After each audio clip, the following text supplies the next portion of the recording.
Hello everyone, Tommy here. Hope you guys are doing really well. I'm doing pretty good too. So today I will be basically talking about a fragrance from the it's I don't think it's a house. It's more of like um, someone really well known in the perfume community, known as nXn Diaz, nXn Bhai. He has his own fragrance line, and I'm gonna be talking about one of his fragrances that he actually released, and that's gonna be Chai Kulfi by nXn Perfumes. So let's get started.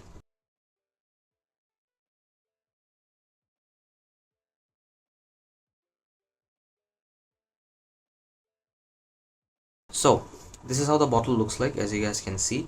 This is a really cute, yeah, cute size bottle, you could say. Very cute, looks very nice in your collection. Nothing fancy, which is exactly how I like it. A lot of people will say this looks very, what do you call it, simple, not that amazing, but honestly it looks pretty nice and it will look pretty good in your collection. As you guys can see, a cylindrical style bottle with a wooden cap. However, I kind of felt like the whole thing is a sticker right up front, right? nXn Perfumes, Chai Kulfi, and Parfum Concentration. However, the whole thing is a sticker. So if it would have been just um, engraved or something like that, I know it would have been gone up in costs, but yeah, just it would have just looked better in my opinion. However, this is just me about nitpicking about the presentation. But this is nothing like there's nothing wrong with having a sticker up front with the name included and stuff like that. However, this is only a 50 ml bottle. Yeah, a lot of people would say 50 ml, I don't know, 100 ml would have been better. Yeah, I mean, I agree with that as well. I mean, who doesn't want more, right? um, but it is what it is, right? However, as you guys can see, the glass has a very heavy base, and underneath the glass kind of looks like this. There's like an inward sort of like a what do you call it, curvature to the glass, and there's a sticker underneath which says Dubai made and stuff like that, made in Dubai, Parfum Concentration. A manufacturing date is 12/21. I'm not sure the camera will really pick it up. 2021 batch. So it's uh, let's just say almost 3 to 4 years old. Let's just say the cap, it's a wooden, and it's plastic in the middle, or on the inside, which is not a big deal.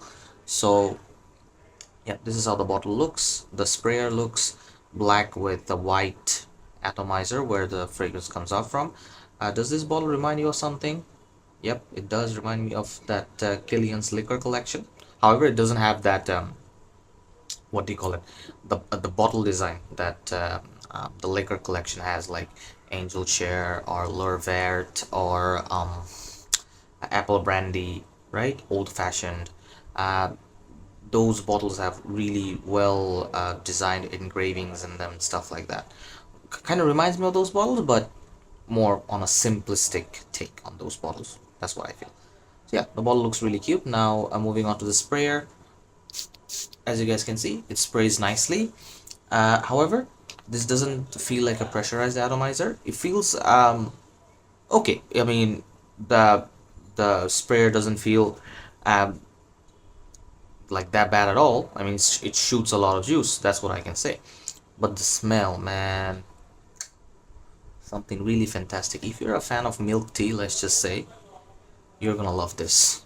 If you love drinking milk tea or milk tea with cardamom, you're gonna love this. Basically, I just described the smell in just this within 30 seconds. This exactly smells like milk tea with cardamom. That's it, top to bottom. That's it.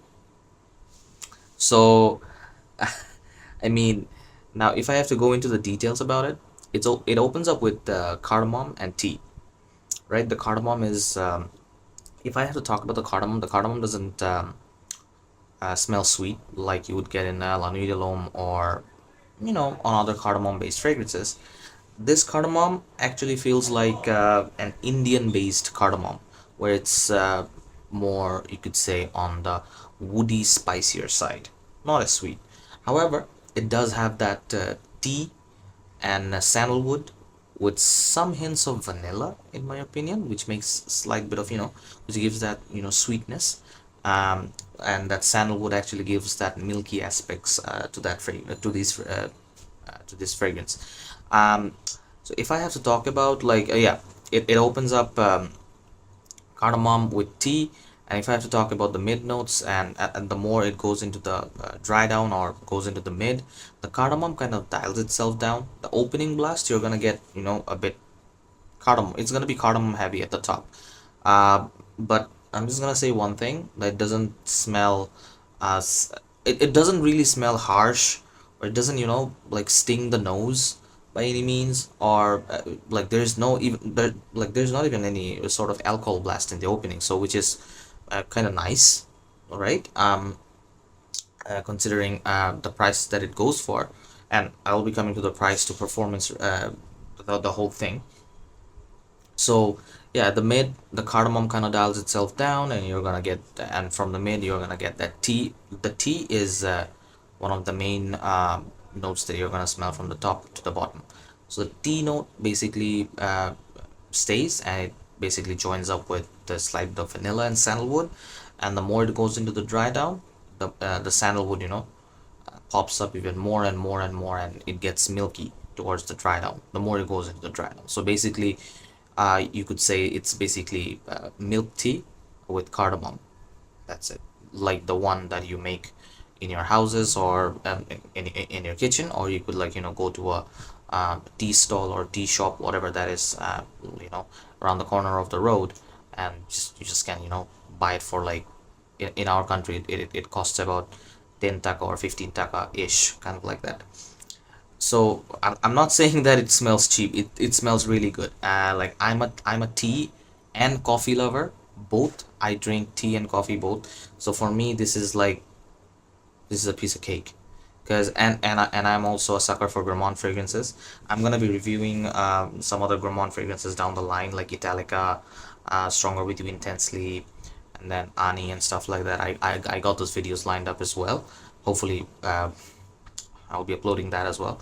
But yeah, about this one, like, as I just mentioned, like, this is a tea-based, milk tea-based fragrance with cardamom, so it's a Gourmand fragrances through and through. Now coming to the performance, it I'm gonna be talking about performance and price together, because I think it goes hand in hand with this one. Now, I'm just gonna mention the price first. The price, I mean, in my country, it goes around for like 3,500 taka, 3,500 for a 50 ml. So I think you can kind of guess, like, 100 ml would cost you around, like, I mean, if you do a proportional math, I mean, it would cost around 7,000. But normally when you buy more, kind of, the price tends to, come down a bit. Like 100 ml would, let's say, in the market would feasibly cost around 6,000 for this one, right? So 50 ml for 3,500 taka, or almost, you could say, 30 ml. Now, okay, let's take a look at the performance first. I usually am an oversprayer, honestly, and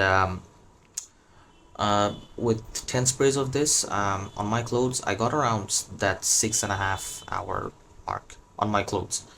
So not a heavy sort of performer. However, this is a cold weather fragrance, as you guys would have noticed or guessed by now. Cardamom, sandalwood, vanilla. I mean, let's be honest. I mean, it's giving cold weather all day, right? So it stays on clothes for 6.5 hours. On my, like, on this in this country's condition, which is a bit harsh, probably somewhere around Europe or America. Probably you're gonna get around, like, with 10 to 12 sprays, probably like 9 to 10 hours probably with this one. However, the projection, it kind of, it was a bit disappointing, on my part. Like, in my opinion, it kind of projected for around 1 hour, or you could say 1 hour 10 minutes at best, with the number of sprays that I did, 10 sprays on my clothes.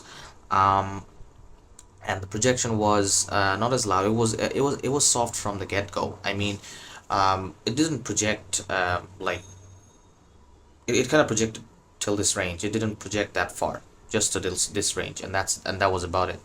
and it kind of, you know, maintained like this kind of, you know, projection bubble for around an hour. If I moved around, it did, you know, leave a slight bit of scent trail, slight bit, not too much. um so yeah, that was about it, about the projection and the longevity. So now coming to the price itself, from our country standpoint, or from the market standpoint, it kind of feels expensive, and also, like, you know, there's like a thing that we all have for, you know, Dubai based fragrances like this, or like, you know, for um, Middle Eastern fragrances, like chai kulfi. However, I'm just gonna mention, it doesn't smell kulfi at all. Like, I don't get any kulfi from this. Kulfi has that pistachio note. I don't get any pistachio note from it, unfortunately. I mainly get milk tea with cardamom, as I just mentioned. So Kulfi, not exactly sure. But in terms of the naming pattern, it smells really like it. The name doesn't smell. I mean, it looks nice. It looks catchy. Um, so yeah. Uh, Now, as I was just saying about Dubai fragrances, it's like Dubai fragrances or fragrances from Arabian houses. We normally don't expect them to be expensive, or don't expect them to be priced like this one, like high as this one, or even like mid to high range. No, we expect the fragrances from Arabian houses to be, you know, on the lower budget, or at least on the mid-range budget, which would be affordable to a lot of people. However, this is, in my opinion, in terms of price, a bit too much, unfortunately. But that doesn't change the fact that it is not recommendable. It's definitely recommended from my end. If you like milk tea, or if you are a tea lover, for sure, with cardamom, 100%, a very you know, nice gourmandy-ish perfume. Um, Now, coming to the gender, I think both genders can easily wear it. I don't think it's a male dominated per se, or female dominated per se fragrance. I think both genders can easily pull it off. There's no doubt about that. And a big thank you to Robin Bhai. He has a page called Decantwala. You can knock him for you know, decants, if you want to try this one out. And yeah. And if I have to talk about, let's say, the usability of it, um I think you can use it mostly in dates. I think dating scenario would be appropriate, or if you like, let's say, if you don't like, let's say, loud fragrances, because gourmand fragrances tend to be loud. Let me give you an example, like Italica, Lira, Ani, right? Stronger with you intensely. These are some sort of gourmand fragrances that are usually pretty loud. And then probably, was it, I can't remember the name of the fragrance. Was it it was from Jovoy. I think, was it psychedelic, or remember me. I'm not exactly sure which. I can't remember the name. But that one, but one of that, I think that one is a gourmand as well, and that's super loud. And then you know, honey oud, basically honey based fragrance, right? So normally gourmand fragrances tend to be loud. So this is not as loud. So if you are looking for a quiet, or um, yeah, you could say a quiet, kind of reserved sort of gourmand fragrance, you can definitely look at that. And even though it's 50 ml, it kind of costs, as I just mentioned, 3,500 in my country. So I mean, it won't burn your pocket. That's what I can say. But it smells fantastic. But only downside, performance. That's it. But I'm not saying the performance is that bad though. I mean, if you overspray, probably you're gonna get, you know, some like performance out of it. I got like around 6.5 hours and 1 hour worth of projection. But let's say, if you have a better and that was on clothes, right? But if you have a better environment, uh, compared to me, or compared to mine, I think you can get, you know, even 8 hours worth of push if you kind of overspray. And it's kind of quiet in terms of projection too, so you're not gonna be bothering anyone with that. So that was mostly about it. So yeah, if you have enjoyed this review, do subscribe to my channel, and hope to see you on the next one then. Bye bye guys, take care.